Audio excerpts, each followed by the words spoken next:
This is CGTN, China Global Television Network.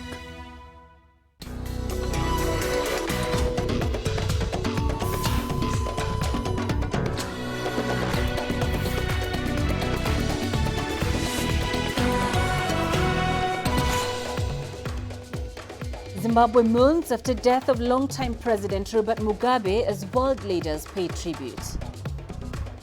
A darling of the continent but a villain in the eyes of the Western world. Who was Robert Mugabe? And counting the cost, 3 South African towns take stock after a week of xenophobic violence. Hello and a warm welcome to Africa Live. I am Peninah Karibe, and with me in studio with a sneak peek of what's ahead in business news is Uche. Thanks, Peninah. And here's a look at what's coming up on Africa Live Biz. Tanzania's gold exports increased by 23% in the year to July. And Ghanaians call for more government support to boost the horticultural sector. Of course, all that coming up within the program. For now, back to you, Peninah. Thank you, Uche. Now we begin in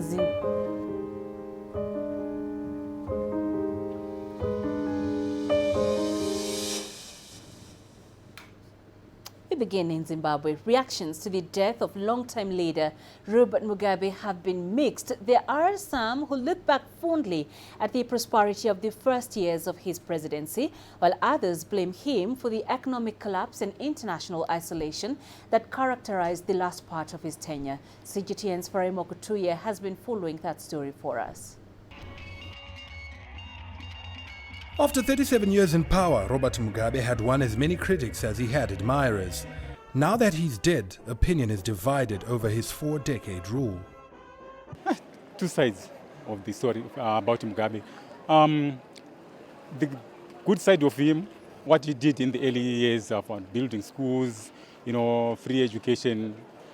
When it came to the 97s, when he gave the war veterans the $50,000, that's when the economy started to crumble. Then, 2002, when he started the land invasions, that sums up with everything bad for him. Some have been left ruining missed opportunities because of his economic mismanagement. As a young person, there is not much I can cherish about him. If he did anything good, it was for our parents whom he liberated. But we have never had jobs. All the suffering that we're going through right now was caused by him. Still, he's revered despite his faults. Well, it's sad to have lost such a Pan-African leader, revolutionary in his early days, although, well, history has it that the later days were not as rosy and fiery as he was in the beginning. But, well, we celebrate his life. He was a revolutionary, a great leader indeed. His passing marks the end of an era, but some say the full impact of his policies will only be felt much later. He's irreplaceable. He's irreplaceable. It's sad how he had to go, but I feel that he's irreplaceable, and I'm happy and maybe grateful that we were lucky to have a leader like him who thought so highly of us enough to want to end us. So, our land and our lives, really.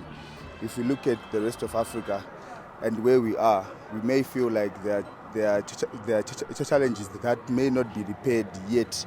But I believe Robert Mugabe planted a seed in us, and we will reap the rewards much, much later in our lives. That tall building in the background behind me is the headquarters for the ruling ZANU-PF party, an organization that was led and entrenched as the most formidable political force in this country by Robert Mugabe. It looms large on the skyline, just like Robert Mugabe's legacy, regardless of what you think of him, will loom large on the political landscape of this country. Faremo Kutuye, CGTN, Harare, Zimbabwe. Meanwhile, President Emmerson Mnangagwa has eulogized his predecessor as the icon of Zimbabwe's freedom struggle and a Pan-Africanist. He said this in a speech to the nation just a few minutes ago.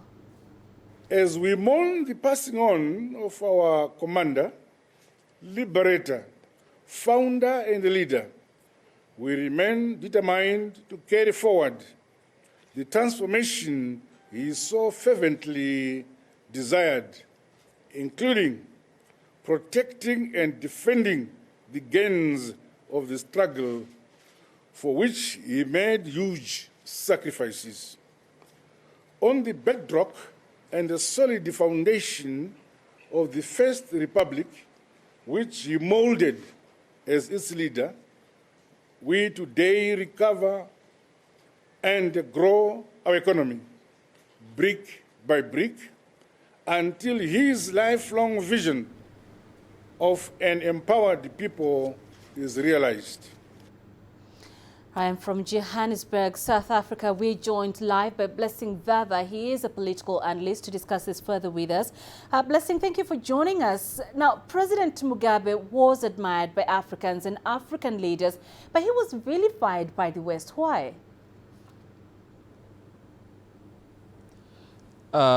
Thank you for inviting me. President Mugabe was vilified by the West because that he stood against whiteness, that he stood against Western imperialism and he stood against capitalism.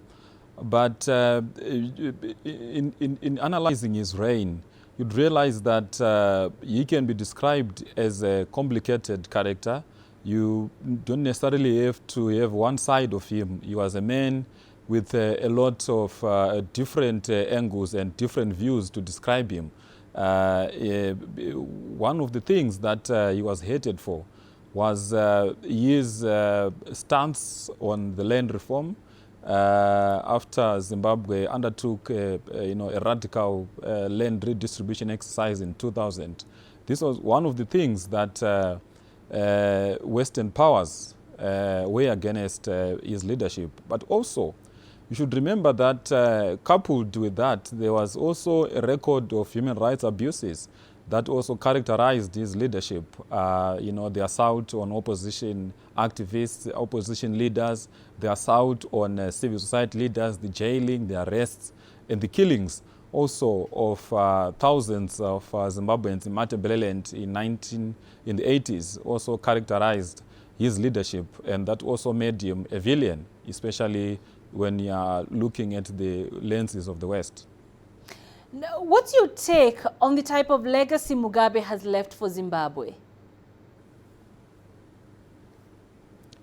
Well, as I've alluded earlier on, that he has left, a complicated kind of legacy.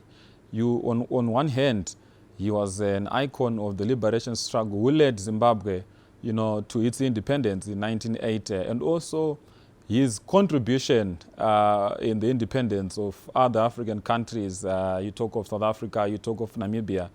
And on the other side, this is a man that left, a record of staying for too long in power, that a man who abused, office, he's abused his power, a man who led a government which was so corrupt to the extent that Zimbabwe has moved from the breadbasket of Africa to a basket case. The economy has collapsed.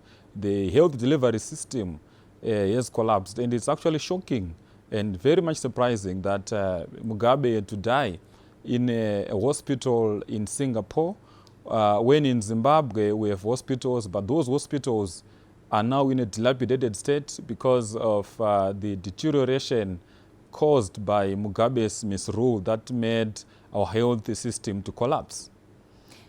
So Zimbabwe is still struggling, even after the oust of Robert Mugabe. Why do you think it is taking so long to change the social, political, and economic image of the country?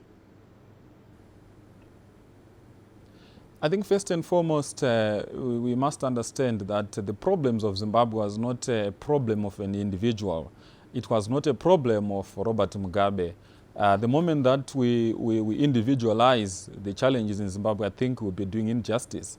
The problems of Zimbabwe emanate from a system of governance that Mugabe abused to make sure that, one, he stays in power for too long, one, Secondly, he used that power, to enrich himself and his cronies.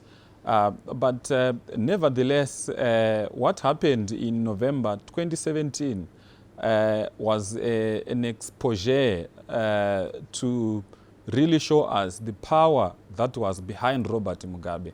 Robert Mugabe was just the PR person for the military junta, and now the military junta is now the one that is now in place. So for the past 37 years that Mugabe was in power, it is now clear who was calling the shots, evident of the situation in Zimbabwe now that the human rights abuses have continued unabated. In fact, we've witnessed the worst abuses that we've ever seen since independence. The economy is in a state of decay, and there is no hope in the so-called, Second Republic that Mnangagwa is talking about. And also, it's actually shocking that we have a government now that was trying to run away from the legacy of Mugabe, but they have continued on that path of destruction. They've continued on that path of corruption.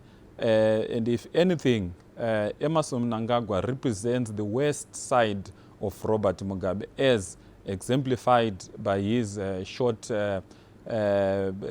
stay in power as he took over, since the time he took over in November 2017. Blessing, thank you for those insights. Blessing Vava live in Johannesburg. All tributes for the late former Zimbabwean president have continued. China is one of the nations that have sent in their condolences. Here's more on that. As Zimbabweans come to terms with the death of former President Robert Mugabe, the world is joining in with tributes. China has described Mugabe as a courageous leader of the freedom movement in the Southern African nation and Africa in general. Mr.